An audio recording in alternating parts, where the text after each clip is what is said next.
Welcome to the 88th Hour, everybody. I'm your host, Ja Neine Cunningham. The 88th Hour is a talk show that allows everyday people to tell their side of the story.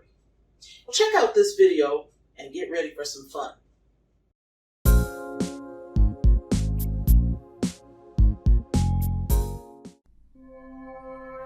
Bigfoot, the Loch Ness Monster, mermaids, leprechauns. Undoubtedly some of the most famous mythical figures known to man.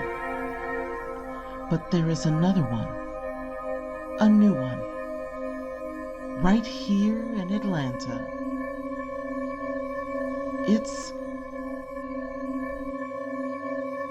the THOT Patrol. Is it a myth? Some say they have seen it on these mean streets. And I aim to find it and find out what the story was all about. I drove day and night through sun and rain without any success. But then, eureka! I tracked it down. It was right in front of me. What is it? What does it want? I don't know, but I kept following it, turn after turn. I got to the stop sign, and I lost sight of it, and it was gone. But I thought to myself, one day I'll catch it and learn the story behind. The THOT Patrol.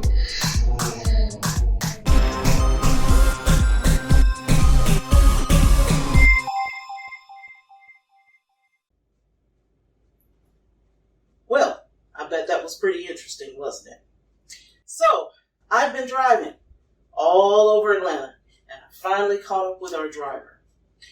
We are keeping him anonymous. What can we call you? Mr. THOT Patrol.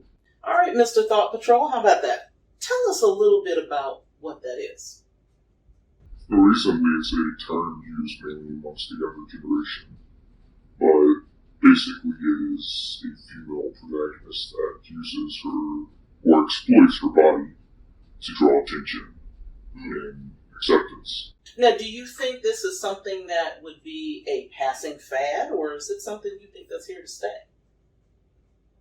As most things, it will probably pass in time. Okay. Currently, I assume it is a high trending thing, unfortunately. Okay. Unfortunately is a good word for it.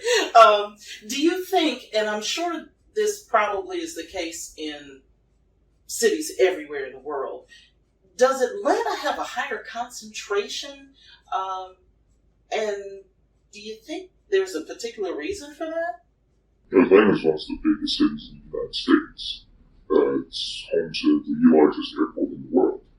So yes, we get plenty of trafficking as far as internationally and commercially in the United States. So a lot of different people, a lot of different cultures, everything comes through there. And yeah, I would assume, a lot of crazy people as well. If you're here in Atlanta or any of the major cities in the United States, I'm sure you can definitely agree. But definitely Atlanta being the busiest, yeah, I think we've got our share. Is there anything that you can think of that gives them such popularity to create seekers and patrollers? What is it that entices you? What is it that really draws you in? Just a high demand, honestly.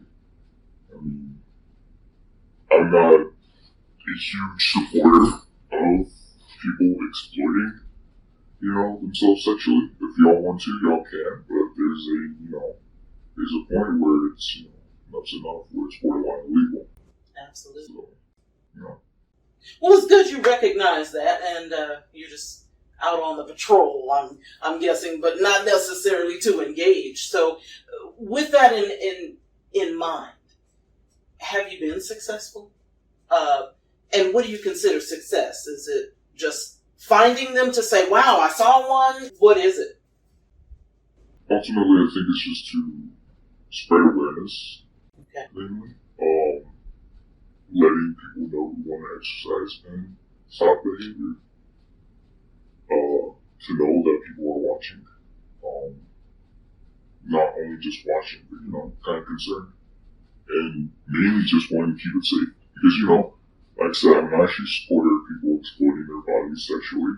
If you do it, that's your choice. I will respect it. But there are also other people who will take advantage of that. True. And I think the top thing is mainly, to kind of provide a protective overview for people who, will take advantage. Absolutely. Now, are you a lone rider, or is there a fleet of these vehicles that are running around the city, or? Unfortunately, I am a lone rider. Okay. As of right now, applications are up on our Facebook and social media platform. Okay. Anyone can really join, honestly, as long as you qualifications. Gotcha. I would like to participate in other meets. I know there are a few other patrols out in other states. It would be a pleasure to meet up with them someday, but as of now, unfortunately, I am going to. Okay. Now, have you ever just been pulled over to say, why? Do people get the wrong impression of what it is that you're trying to do? No, I've been asked before, what the idea came from. And I've had comments like, I hate but love the car at the same time. It's a retired state trooper car. Okay. So a lot of people often mistake it as a state trooper. Obviously once they get closer, they read the words, they have a good laugh, and they're like, you're a jerk for the colors, but it's fun. Absolutely, absolutely. And, that's what we all really need right now. We need an opportunity to laugh and just find things that must be your thought patrol. Just kidding. Just want to make sure that we get people to, not be so serious and understand that you can laugh at certain things. Just to see the car in itself, it should give you a good laugh, like you said. So, what is your overall intention with the Thought Patrol? Ultimately, I would like it to be, like I mentioned, a simple oversight and protection for, people who are exercising stop behavior. Ultimately, to just, give people a laugh. Like I mentioned earlier, it is a state trooper car, and, quite frankly, with how the world is right now, cops aren't really too liked. So, I want to associate, police officers with this thought patrol idea to kind of lighten up and, I think you're on the right track. You kind of want to make sure you raise awareness in the police departments. Maybe they can even come up with some programs. Maybe, who knows, Mr. Thought Patrol, they might even hire you one day to lead this program. Would that be something that you would be interested in if they had some type of program they developed here in Atlanta for that? Ultimately, yes, that would be an honor and pleasure. The likelihood of that is very slim, unfortunately. So I just gotta follow whatever legal jurisdictions I can acquire and whatever legal means I can operate myself. So. Gotcha. Have you ever been pulled over by a state trooper and said, hey? I haven't been pulled over. I was stopped in a restaurant before it, and the trooper just, the trooper just wanted to ask me a few questions about it. I assured him it was no intent of disrespect for his department or what they do. It's just, for fun and a joke. And he understood and told me, you are within, very thin line of federal crime. Okay. The colors and the orange Thought Patrol is what makes it into a federal, close line. So Gotcha. he just ensured me, it's fine to have it, but as soon as, if you get pulled over, it is a federal crime because of the color scheme. Wow. So, but if you had changed that up a little bit, if for any reason they come across and say, hey, you can't have that? Are you still willing to change that out and change it to something and continue your journey and your progress to keep these women protected? Of course. I am completely willing to comply with anything law enforcement asks of me. I figured as much. It would cause some controversy in the long run. Right. Right now, it hasn't been too major. But, in the end, I do have to take it off. I will. But as well, I do know the regulations of what I can have on car. So. All right. Well, Mr. Thought Patrol, we definitely thank you for your time today, coming in and doing everything that you can within your power to raise awareness, to keep these women safe and make them think maybe 2 or 3 times, hey, is this really what I need to be doing?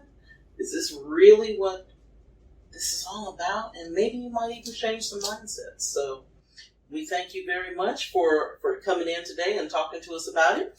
And for those of you who have not yet subscribed to the 88th Hour, make sure that you hit that subscribe button at the bottom and watch out for the next videos that come your way. You never know what's coming out on the 88th Hour. So for now, I am your host. Thank you for joining. And always remember, it will never happen until you make it happen. Be blessed.